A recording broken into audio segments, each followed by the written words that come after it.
Bonjour à tous. Après avoir vu 10 numéros anniversaires consacrés à Batman il y a peu, je vous propose aujourd'hui de faire sensiblement la même chose avec Superman. Ah, Superman. Le premier super-héros techniquement, même s'il a inspiré d'autres personnages de fiction, allant de Doc Savage à Flash Gordon, en passant par Tarzan et même Gladiator, un roman des années 30 qui a largement inspiré la création du personnage. Mais on reparlera de Gladiator et des inspirations de Superman un autre jour. Aujourd'hui, on est là pour son anniv, alors c'est parti pour souffler les bougies du Boy Scout en slip rouge. Bah oui, parce que si Superman est le premier des super-héros, révélé au public en 1938 pour le premier numéro d'un nouveau magazine en manque d'histoire, appelé Action Comics, eh bien, il a connu beaucoup de célébrations en tout genre. Pas besoin d'attendre un numéro 100 pour vouloir en faire une histoire anniversaire. Le numéro 53 du magazine Superman veut déjà fêter le 10e anniversaire du bonhomme, qui est déjà devenu une vedette non seulement en comics, mais aussi en animation et en show radio. Alors oui, il y a bien plus de 10 numéros célébrant l'anniversaire de Sup, et il a été bien plus difficile de sélectionner les 10 meilleurs que pour Batman. Car là où Batman s'est surtout cantonné à 2 séries, Batman et Detective Comics, il y a énormément de titres Superman qui ont duré dans le temps. Action Comics, Superman, Superman Family, Superman's pal Jimmy Olsen, Superman's girlfriend Lois Lane, Adventure of Superman, et j'en passe. Vous voyez ce bouquin ? Eh bien c'est juste quelques rééditions des titres autour de la Superman Family de l'Âge d'Argent. Dans celui-ci, il n'y a aucun titre venant d'Action Comics ou de Superman. Et c'est pas du tout le seul, c'est une collection complète. Donc oui, la sélection a été très rude devant le nombre de candidats, et voici donc les 10 numéros anniversaires de Superman qui valent le détour. Numéro 10, Action Comics 1000, sorti en juin 2018. Et oui, 1000 numéros pour le magazine qui a pas tout à fait tout commencé, mais on va dire que oui quand même, parce qu'on l'aime bien. Alors, ce numéro 1000 est-il le pinacle de l'homme d'acier ? Bon, ce numéro contient plus de 10 histoires, donc je pourrais pas toutes les résumer. Donner un sentiment global sur le titre. Certaines histoires sont très jolies et ont un excellent message, comme l'histoire de Thomasy et Gleason, où Superman est envoyé dans le passé et revit tout depuis les années 30 pour foutre sa mouille à Vandal Savage, mais c'est un peu creux, parce qu'on n'a que des pages entières et que du coup le tout a l'air incroyablement rushé à la va que je te pousse. Et c'est un sentiment que l'on retrouve sur beaucoup d'histoires, ça manque d'inventivité. Certains font du classique à fond, comme Dan Jurgens avec les amis de la Justice League qui se débrouillent pour que Clark puisse profiter à fond de son anniv. D'autres tentent des moments de vie, comme Superman qui va plus vite qu'une balle, parce que, il est faster than a speeding bullet, comme dans le générique radio désormais culte.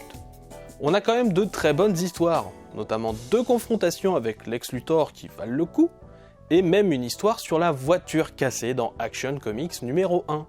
La fin du numéro est une annonce de ce que va faire Bendis sur le personnage, à savoir gens qui parlent sur Superman, de l'action et un peu de mystère. Heureusement que Bendis améliorera la formule après, parce qu'elle n'est pas encore tout à fait au point au moment de ce numéro. Alors même si le numéro est classique et que j'ai plus d'affection pour les histoires qui tentent des choses un peu plus novatrices, des choses un peu plus nouvelles, on va en voir pas mal dans ce qui va suivre, le numéro est quand même une bonne célébration pour les 80 ans de Superman. Bon anniversaire Sup. Numéro 9, Action Comics 500, sorti en juillet 1979. Pour cette histoire, nous sommes en 1979, Superman existe depuis 41 ans, on arrive au 500e numéro d'Action Comics, et il faut fêter ça.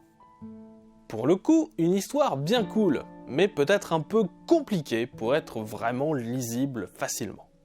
Cela commence à l'exposition universelle de Metropolis, où Superman est invité, surtout parce qu'il y a un pavillon entier dédié à Krypton. Dans ce pavillon, il y a une machine, où Superman peut montrer à tout le monde des souvenirs de sa planète, et l'on assiste donc à l'origine de Superman, ses parents, la destruction de Krypton. Un très bon passage, et extrêmement anniversaire, puisque tout est repris parfois case par case des origines présentées dans Superman 146.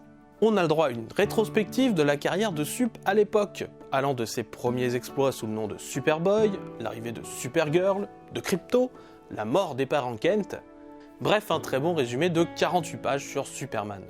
Mais qui est au final relié à un plan de Lex Luthor pour faire tomber le Boy Scout. Car en donnant ses souvenirs via la machine, Superman alimente la mémoire d'un clone du Kryptonien, créé par le diabolique Chauve. Forcément, Superman s'en sort avec panache, peut-être de façon un peu rapide par rapport à la taille du flashback, mais bien joué quand même d'avoir lié le côté célébration avec l'intrigue. Alors autant la célébration de Superman est superbe, par contre le côté 500e numéro d'Action Comics, lui est un peu le bâclé. T'as juste 2 pages de texte en fait qui t'expliquent quels autres personnages sont passés dans le magazine. C'est un peu court pour un magazine anthologique à la base. Mais on est là pour parler de Superman, et niveau slip rouge on est servi. Excellent rappel des origines et même une raison scénaristique pour les rappeler. Que demander de plus? Plus de Lex Luthor? Bougez pas, j'ai exactement ce qu'il vous faut. Numéro 8. Action Comics 544, sorti en juin 1983. En effet, pour ce numéro qui est fait pour fêter les 45 ans de Superman, comme le montre le petit bandeau doré tout mignon, eh bien on va donner des nouvelles directions aux vilains en fait. Pour Lex Luthor, si vous vous souvenez du top 42 sur les vilains de DC Comics, j'avais mentionné le fait que pendant un moment, dans sa grosse période savant fou, le personnage était révéré sur une planète nommée Luxor. Eh bien ce numéro nous montre comment Luthor va détruire lui-même cette planète en tentant encore une fois de tuer Superman. Le tragique de la chose, c'est surtout qu'il va perdre son peuple, certes, mais surtout sa femme et même son tout jeune enfant. Inutile de préciser que comme c'est Luthor et qu'il souffre d'un gros problème de mégalomanie, il se remettra absolument pas en question et haïra encore plus Superman. D'autant qu'il vient de se créer dans ce numéro sa célèbre armure verte qu'il portera encore longtemps. Pour Brainiac, le numéro nous raconte comment on passe du monsieur vert pas très effrayant à l'horreur dystopique et mécanique via une histoire très graphique pour l'époque. Ce numéro est le début d'une histoire qui va durer dans les numéros suivants. Et les changements opérés sur les vilains sont assez forts, car c'est la version qui va durer plusieurs années en fait, jusqu'à Crisis on Infinite Earths.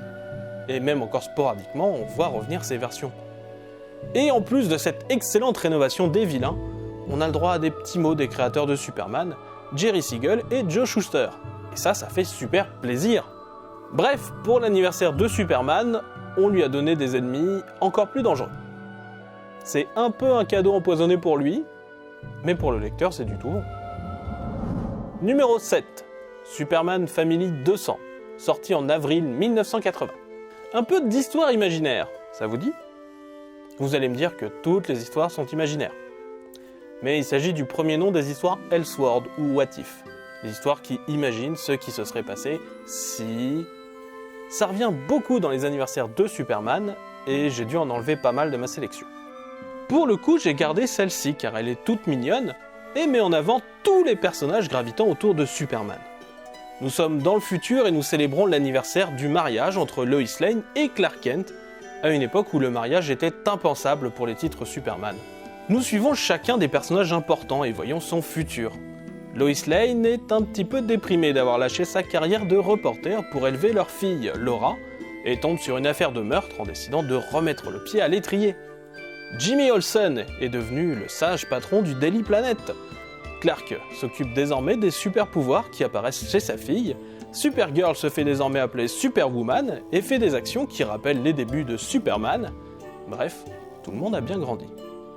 J'aime beaucoup ce numéro, et on a le droit à une dernière histoire où tout le monde est réuni après avoir lu cette petite histoire personnelle, et où l'on apprend que Lois Lane est enceinte, mais Superman Clark Kent décide ce coup-ci d'assumer le rôle de père au foyer afin de laisser Lois reprendre sa carrière de reporter. Ah, et Superwoman a un petit ami, et on fait croire que c'est Dick Grayson, parce que tout le monde le veut, le petit Boy Wonder. Bref, un numéro qui tente d'imaginer le futur, avec un optimisme qui fait plaisir. Bon, quand même un peu teinté d'autre chose, hein, tout ne va pas bien entre tout le monde. Par exemple, la déprime de Lois. Mais on tente de régler ses problèmes pour la fin de l'histoire. Et en termes d'anniversaire, sur un titre centré sur Superman et son entourage, je trouve que c'est la meilleure idée possible que de montrer leur futur et le futur possible des relations entre les différents personnages. Numéro 6. Superman 300, sorti en juin 1976. Et oui, encore une histoire imaginaire. Quand je vous dis qu'il y en a beaucoup, et encore je les ai vraiment pas toutes mises. Superman 300, vous en avez peut-être entendu parler de loin, il y a de cela 10 ans déjà, au moment de Flashpoint, puisque le Superman de cet événement, récupéré par l'armée, ressemble beaucoup au Superman présenté dans ce numéro de 1976. Et pour cause, puisque l'histoire nous présente ici une arrivée de bébé Superman sur Terre en 1976, et que sa capsule tombe non pas au Kansas, mais dans l'océan. Et comme on est en pleine guerre froide, les armées américaines et soviétiques sont assez intéressées. Ce sont les Américains qui récupèrent le gamin. Évidemment, les pouvoirs du gamin intéressent fortement ces messieurs militaires, et le gamin est surnommé Skyboy, et grandit dans un environnement très militaire. Presque 15 ans plus tard, une troisième puissance mondiale a émergé, et attaque les Russes et les Américains. Parce que voilà. On voit Skyboy réussir à arrêter cette menace, semblant sacrifier sa propre vie au passage. Sauf que forcément, il n'est pas mort, et a décidé de vivre libre. Il prend le pseudonyme de Clark Kent, en honneur de certains militaires qu'il appréciait, et devient reporter. Et comme cette histoire s'appelle 2001, et qu'il faut le justifier autrement que parce que 2001, l'Odyssée de l'espace, c'était cool, la troisième puissance mondiale réattaque en 2001, avec un androïde bizarrement appelé Mocha, et Superman réenfile le costume avant de retourner à l'anonymat après avoir fait sa petite baston. Mais désormais, le monde sait qu'en cas de besoin, un défenseur est présent en son sein. J'aime bien cette histoire, un peu verbeuse à un certain moment, mais qui a le mérite de développer correctement plusieurs époques pour son histoire, ce qui est cool. Et oui, un Superman récupéré par l'armée mais qui s'enfuit quand il peut, ça fait un peu penser au Superman de Flashpoint. Mais je trouve cette histoire plus réussie. Déjà parce qu'on a une simili-conclusion, ce qu'on n'a pas pour Flashpoint puisque le tout est fait pour s'effacer, mais surtout qu'on peut en voir plusieurs époques, ça aide beaucoup pour s'attacher et pour construire une vraie histoire. Bref, une histoire imaginaire qui est bien cool et qui permet de montrer que Superman, finalement, quoi qu'il lui arrive, sera toujours un défenseur. Ce qui fait que ce numéro rejoint la longue liste des titres qui atteignent la même conclusion. Sauf que c'est un des premiers. Un bon numéro pour une célébration. Numéro 5, Superman 18, sorti en juin 1988. Alors, faut que je vous raconte une histoire. Ce numéro, j'ai dû batailler un peu pour le trouver. À la fin d'un autre numéro anniversaire, voyez-vous, on va le voir arriver par la suite, on m'annonçait que l'anniversaire continuait dans un autre numéro, avec Mike Mignola, le papa d'Hellboy, au dessin. Intrigué, je pars directement en recherche, je prends le numéro donné, Superman 19, je vais sur Comixology, je prends le comics, et c'est pas le bon. Ils se sont gourés dans l'autre numéro, c'était le numéro 18 et pas 19. Alors à part cette anecdote amusante maintenant, sur le moment un peu moins, le numéro en lui-même est excellent. Mike Mignola sur Superman, c'est trop bien, mais pourquoi l'appeler lui ? Eh bien tout simplement parce qu'un de ses premiers gros boulots dans le monde du comics fut la série World of Krypton, racontant la vie sur Krypton avant leur destruction. Et comme on va avoir une bonne partie de l'histoire sur Krypton, demandons à Mignola. L'histoire commence avec Hawkman et Hawkgirl qui emmènent Superman dans l'espace car ils ont trouvé les restes de Krypton après l'explosion. Dans une combinaison spatiale conçue pour arrêter les radiations de la kryptonite, Superman sort pour communier avec les restes de son peuple et confronté à une vision lui montrant ce qui se serait passé si les Kryptoniens se seraient réfugiés sur Terre. Attendez un chouïa, on cache les histoires imaginaires dans les histoires normales maintenant ? Mais où va le monde ? Et cette histoire imaginaire en plus est assez sombre. Les Kryptoniens font un exode de masse vers la Terre et prennent petit à petit le contrôle, malgré des objectifs parfaitement honorables à la base, mais horribles à l'arrivée. Jor El, le père de Superman, prend le maquis et combat cette dystopie, dans laquelle on retrouve son fils, Kal-El, né sur Terre, puis la vision s'estompe et Superman, pour savoir si cette vision était vraie ou un simple effet de la kryptonite malgré tout, tente un produit que son père avait créé dans cette vision pour en fait annuler la radioactivité mortelle de la kryptonite. Cela ne fonctionne pas, Superman se dit que c'est peut-être le mieux pour lui, comme ça lui rappelle qu'il n'est qu'un homme avec aussi des faiblesses. Une histoire qui donne un peu l'impression d'avoir deux morceaux différents bizarrement raccordés par cette histoire de vision, mais qui raconte des choses très intéressantes. Et puis, Mignola, même à ses débuts, est très bon. Puis bon, j'aime juste simplement beaucoup cette histoire, c'est tout. Numéro 4, Action Comics 800, sorti en 2003. Petit passage dans les années 2000 avec le numéro 800 d'Action Comics. Et pour le coup, le numéro anniversaire est une anthologie d'histoire, mais pas juste une anthologie en vrac, non, une anthologie avec un thème. En effet, quitte à faire plein de récits avec des équipes créatives différentes, autant les rassembler en leur donnant un thème, un lien. Et comme thème, comme lien, on retrouve ici l'inspiration. Que ce soit l'inspiration que donne Superman aux autres, ou ce qui l'a inspiré à devenir Superman au départ. Le tout est écrit par un seul scénariste. Ce qui est rare pour une anthologie, mais c'est vrai que quand tu es un scénariste aussi doué que Joe Kelly pour donner de la vie aux personnages, on en profite tout simplement. Les histoires sont découpées en deux parties, celle en couleur et celle en noir et blanc. L'univers en couleur présente comment Superman a été inspiré à devenir un héros, par ses parents, son entourage, un voyage initiatique autour du monde et ses débuts en tant que Superman. L'histoire a aussi pas mal de passages en noir et blanc, qui entrecoupent les épisodes en couleur, nous montrant des épisodes de la vie réelle, la nôtre, où l'on montre que Superman a pu avoir des effets sur notre monde et l'inspiration qu'il donne aux gens. Certains de ces exemples sont assez beaux. Je suis un peu triste qu'un dessinateur en particulier n'ait pas joué le jeu et ait rajouté des touches de couleur à la fin. Un peu triste seulement, parce que l'effet rend bien. L'idée que l'inspiration que leur a donné le personnage rajoute de la couleur à leur vie, c'est vachement cool. Mais je suis triste parce que ce dessinateur, j'ai l'impression qu'il a un peu fait ça dans son coin, et l'idée aurait pas mal marché sur d'autres histoires. Comme par exemple ce gamin qui a réussi à devenir pilote pour pouvoir voler comme Superman, ou encore cette femme qui lutte à fond pour pouvoir se sortir de sa chaise roulante après un accident, et qui est en pleine rééducation musculaire. Je dois aussi vous avouer que ça doit être le premier numéro anniversaire tout court que j'ai lu. Dans le magazine Superman qui avait sorti Semic en cette même année 2003, et que si j'avais eu du mal à l'époque avec l'idée de toutes ces petites vignettes de vie au lieu d'une simple et grande histoire, j'aime beaucoup le principe aujourd'hui.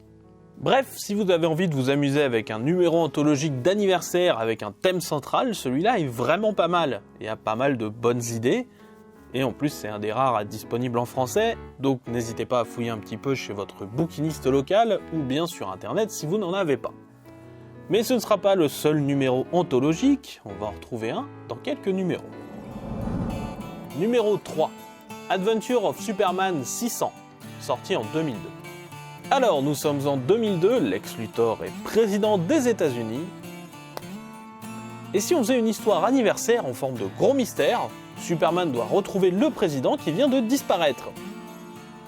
En plus, on a Mike Wieringo au dessin, Boys and Girls. L'histoire commence au Daily Planet, où Clark Kent est soudainement perturbé par un bruit supersonique. Suivant la piste en tant que Superman, il arrive à la Maison Blanche, où Pete Ross lui apprend que le président Luthor a disparu depuis quelques heures. On apprend que le président a reçu des menaces, notamment pour l'empêcher de rénover le quartier de Suicide Slum à Metropolis, pour le 260e anniversaire de la ville. S'ensuit des recherches diverses de Superman pour retrouver le président Lexou, qui de son côté a eu son cerveau lavé par des nanites et rejoue du coup le grand méchant. Du coup, on a Alex Luthor qui s'ignore, et qui s'attaque d'instinct à tout ce qui est à Luthor, comme LexCorp, Metropolis. Je vous en révèle pas beaucoup plus, notamment comment Superman réussit à rendre sa mémoire à Luthor, car c'est assez fun à découvrir. Mais je peux pas m'empêcher de vous parler de la dernière page, Luthor qui réannonce sa haine de Superman, car celui-ci l'a ramené du côté du bien, alors qu'il se sentait si bien, vilain. Après un moment à s'être assagi, à avoir été un président des USA compétent et assez efficace, mine de rien, ce moment annonce le retour au business du Luthor plus vilain. Et c'est vraiment une bonne lecture. Superman qui se force à aider Luthor, qui lui-même prend un pied à faire le mal un peu contre son gré, mais quand même, il sent bien que c'est cool au fond de lui. On a même Mike Wieringo au dessin, je le répète encore une fois. C'est juste une histoire qui vaut le détour et c'est pour ça que j'ai pas rentré dans toutes les zones de détail. Voilà, comme tout récit d'enquête, il y a des petites choses à découvrir, mais ça vaut le coup largement.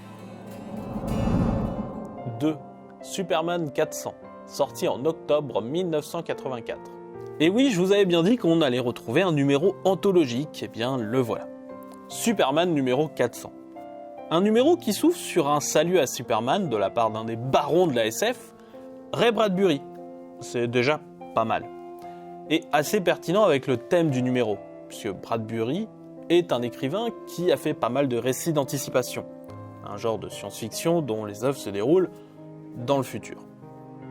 L'une des marottes de l'écrivain, d'ailleurs, dans ce futur, c'est le fait de savoir ce qui va arriver à la conscience de l'humanité, et ça tombe super bien, puisque le thème de ce numéro, c'est savoir ce qu'il adviendra de la légende de Superman dans plusieurs futurs possibles, et comment l'humanité va continuer cette légende.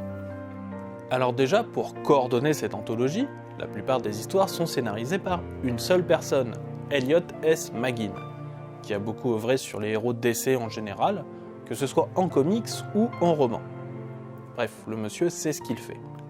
La seule exception à ça est une histoire écrite et dessinée par Jim Steranko lui-même, L'exil aux confins de l'éternité, qui nous raconte l'exploration humaine et surhumaine de l'espace, comment Superman et ses descendants vont participer à celle-ci, et surtout à combattre contre le vortex qui se rapproche dangereusement.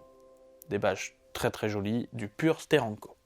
Mais le cœur de l'histoire s'appelle Les légendes vivantes de Superman, divisé en 7 parties racontant une possible survivance du mythe de Sup.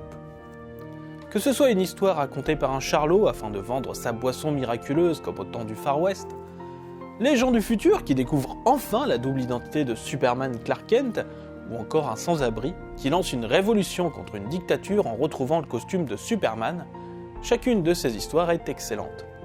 Comme on parle des souvenirs, parfois un peu flous, du futur, on peut voir des merveilles, comme ce Superman qui a des airs de Doctor Strange, avec une coiffure à la Astro Boy, ou encore des scientifiques qui s'engueulent pour savoir à quoi ressemblait vraiment Superman.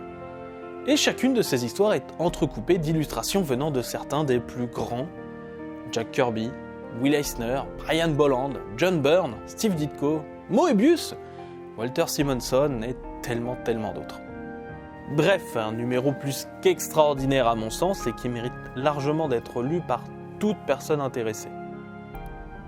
Et il nous reste un numéro à découvrir, celui qui est à mon sens la meilleure histoire d'anniversaire de Superman. Numéro 1, Action Comics 600, sorti en mai 1988. Alors, Action Comics 600 a été fait pour les 50 ans de Superman, et j'espère que quand viendra le temps de ses 100 ans, il aura le droit à un anniversaire tout aussi formidable. J'espère juste qu'ils vont pas se gourer dans les numéros donnés à la fin, parlant de Superman 19 au lieu de Superman 18, parce que oui, c'est ce numéro-là. Mais bref, point de blabla, beaucoup de choses à dire ce coup-là. L'histoire est divisée en 4 parties, qui se répondent entre elles et se déroulent à la suite. Du coup, elles sont scénarisées par la même personne. Le repreneur de Superman depuis son nouveau départ suite à Crisis on Infinite Earths. La première concerne Superman et Wonder Woman, qui commencent tout juste leur carrière à ce moment. Les deux étant des surhumains, ils ne sont pas sensibles l'un à l'autre et cherchent à voir si une relation entre eux deux pourrait marcher. Le tout est maladroit, comme des jeunes personnes, même si Diana semble être ici la voix de la sagesse. Le rendez-vous est interrompu quand Hermès, le messager des dieux, apparaît pour appeler à l'aide. Wonder Woman veut y aller seule, mais Superman se sent obligé d'y aller aussi parce que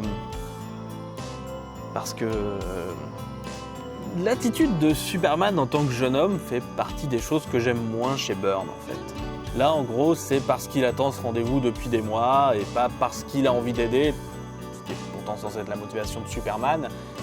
Mais bon, le reste de l'histoire est bien. Forcément, comme toute création humaine, tout ne peut pas être parfait. Bref, Wondy et Superman arrivent donc séparés dans un Olympe déformé, car Darkseid vient d'en prendre le contrôle. Il crée des doubles des héros pour les obliger à combattre entre eux, et ensuite rassemble les deux héros pour qu'ils combattent l'un contre l'autre, dans des pages dantesques. Mais le combat est un plan pour se rapprocher petit à petit de Darkseid, ce qui réussit. Les deux héros sont donc confrontés à Darkseid et le combattent par la parole, car Darkseid a bien capturé Olympe, mais une coquille vide. Les dieux grecs ne sont pas là, ils lui ont juste laissé l'endroit pour qu'il fasse joujou un petit peu, mais il peut rien en faire. Dépité, Darkseid s'enfuit et Super Wonder retourne sur Terre. Superman déclare qu'il ne pense pas pouvoir être avec une femme qui parle aux dieux, lui, petit homme du Kansas. Wonder Woman est d'accord pour ne pas sortir avec lui, mais ne comprend pas pourquoi il se rabaisse et le considère comme son égal. Elle tient à ce qui reste amis malgré tout. Mais à côté, la section potin d'un journal, représentant je pense une bonne partie des fans, cherche à pousser cette romance qui, on vient de le voir, ne marchera pas, afin de promouvoir une conférence pour la paix de Wonder Woman. La seconde histoire est centrée sur Lois Lane, qui est sur le terrain pour obtenir des scoops, des faits des bad guys, bref, du Lois Lane typique. Seulement, en retournant au Daily Planet, la une reprend celle de l'autre journal, une romance entre Superman et Wonder Woman. Ce benet de Clark Kent semble être le seul à ne pas y croire, mais Lois est retournée. Comment a-t-elle pu croire qu'elle avait une chance d'intéresser l'homme d'acier, elle, une simple femme? Après avoir marché des heures, elle rentre finalement chez elle et ne cesse de penser à ça. Quand Clark Kent sonne à la porte, il veut lui présenter des excuses, la rassurer. Lois le laisse rentrer et lui dit de prendre ses aises, elle va juste prendre une douche. Clark attend quand la montre signal de Jimmy Olsen résonne. Il s'en va donc, répondant à l'appel du devoir, quand Lois sort en peignoir et est énervé qu'il soit parti. Oui, l'implication était assez claire sur ce qui allait se passer. Pendant ce temps, chez Luthor, il se passe tellement de choses dans ce numéro. Chez Luthor donc, Maggie Sawyer, capitaine de police de Metropolis, est convoquée chez Lex afin que celui-ci fasse une trêve avec la police. Car oui, les flics de Metropolis enquêtent activement sur Lexu depuis un moment. Luthor menace de rendre public un certain dossier et laisse carrément entendre qu'il sait que Maggie Sawyer est lesbienne et veut rendre ce fait public afin de la faire cesser son enquête. Maggie ne se laisse pas faire, Lex s'énerve, frappe la table et est de suite pris de douleur. Un docteur lui apprend que les radiations de son anneau de kryptonite l'ont empoisonné et qu'il risque de perdre sa main. Pendant ce temps, Maggie Sawyer et Dan Turpin, l'autre flic de Metropolis, sont en voiture et Maggie refuse de se laisser faire, elle ne fuira plus. Retour à Jimmy Olsen, qui a appelé Superman pour régler un problème de camion-citerne. Soudain, voilà que Superman s'écroule. Il demande à Jimmy de réussir à l'éloigner. Jimmy fait preuve d'ingéniosité, il utilise un transpalette avec un matelas dessus pour transporter Superman. Celui-ci le fait aller jusqu'à une caverne, où il pourra être protégé des radiations de Krypton.